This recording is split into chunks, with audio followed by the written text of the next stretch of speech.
Hello everybody, welcome back to another vlog. I'm so excited for this one. This is my book of the month, The 7-Year Slip. I love time traveling. In that little split of time, you could go back to the past or go to the future. So basically, if you guys haven't read the synopsis on this one, the guy actually exists 7 years in the past and then she exists 7 years in the future. The next thing that I would love to do is, what if I make a bookmark that is inspired on this book? I think there's a lot of lemons. I read the first chapter last night, and then I saw this guy singing lemon. Clementine is orange. That's her name. So I don't know what is the whole gist of lemon. So I can't wait to figure that out. Oh, let's go painting. But look at the aesthetic of the book.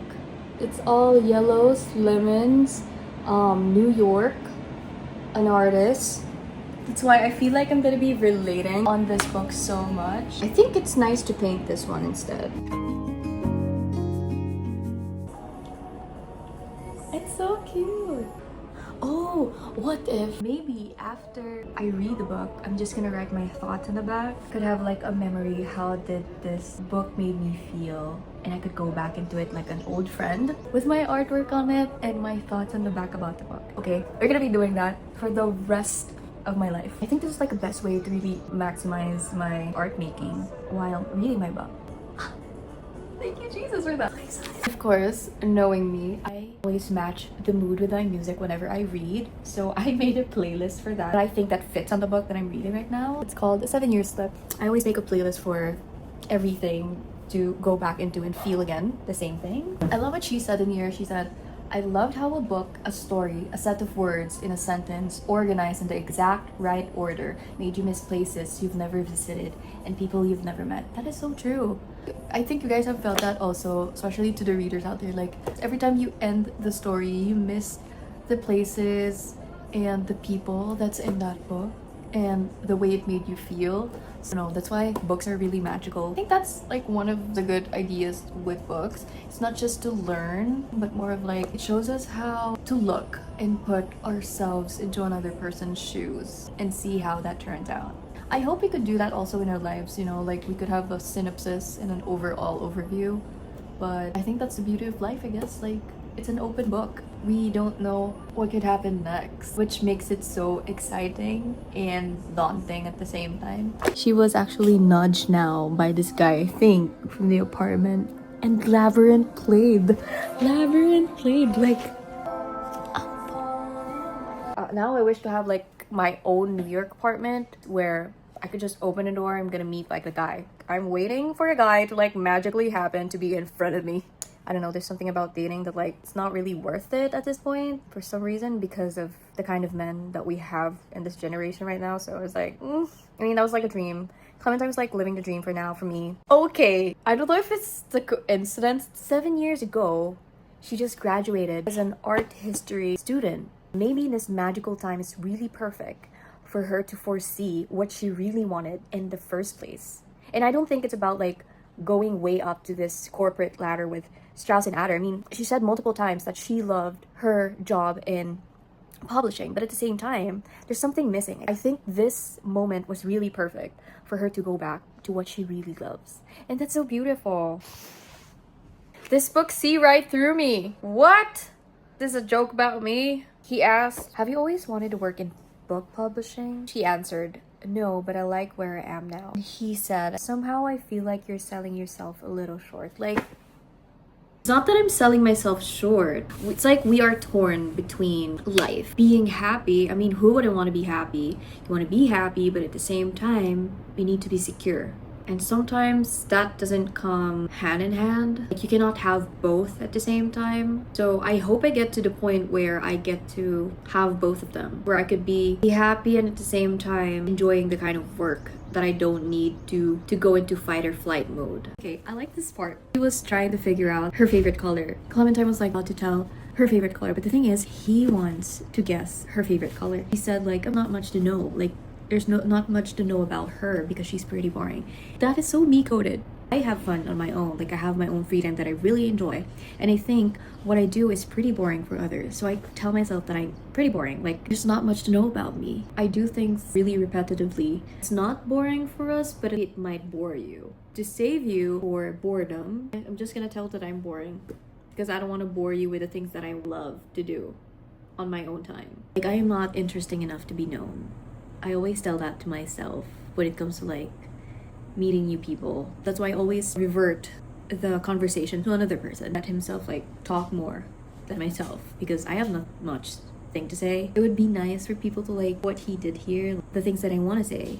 It would be nice like for them to not just ask, but more of like to know you. I want someone to really know me, not and they're trying to know me, not just in a way like they just in the sake for the sake of like asking.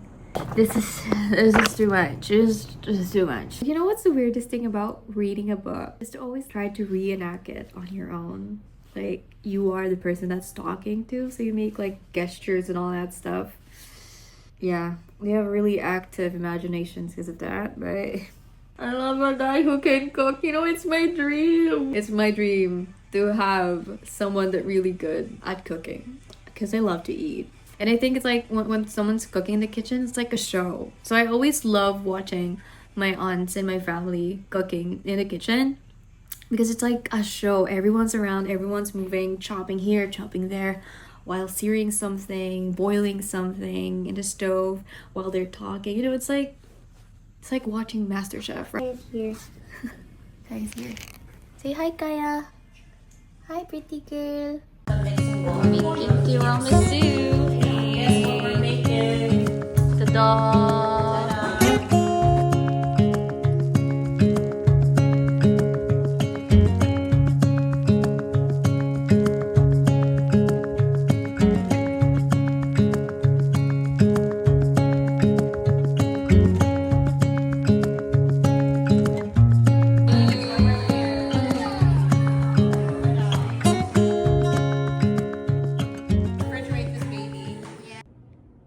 He knew that she time traveled before.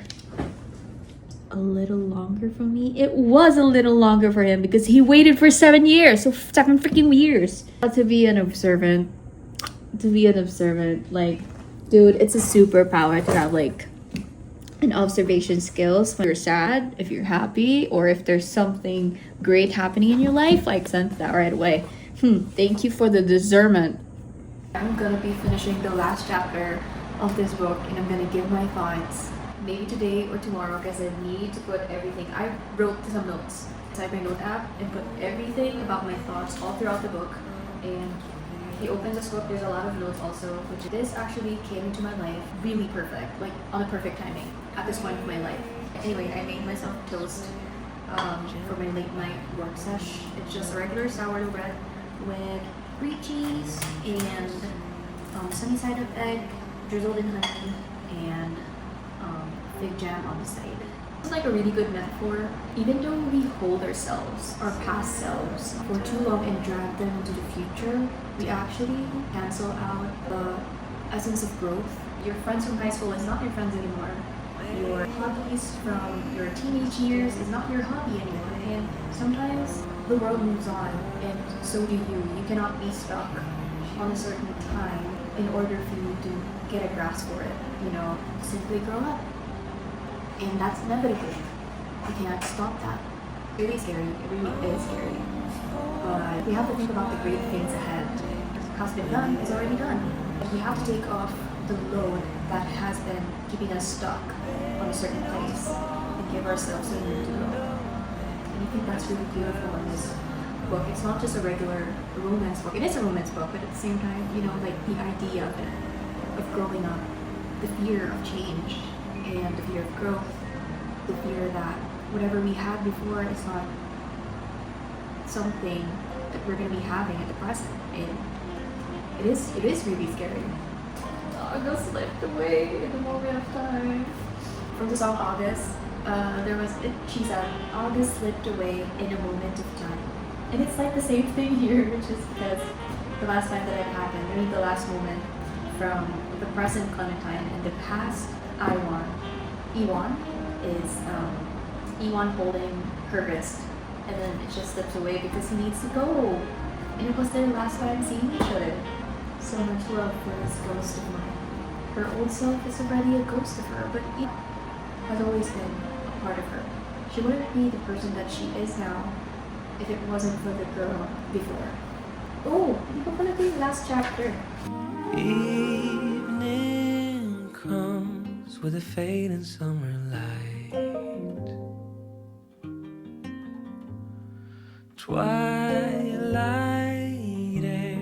Can I just say, I really want to experience a back hug. Like a good back hug where they put their chin on my shoulder and it seems so intimate than a regular hug. I just felt so safe. So nice.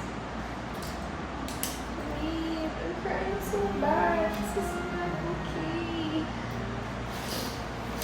A person that actually makes you a better version of yourself. That's so rare.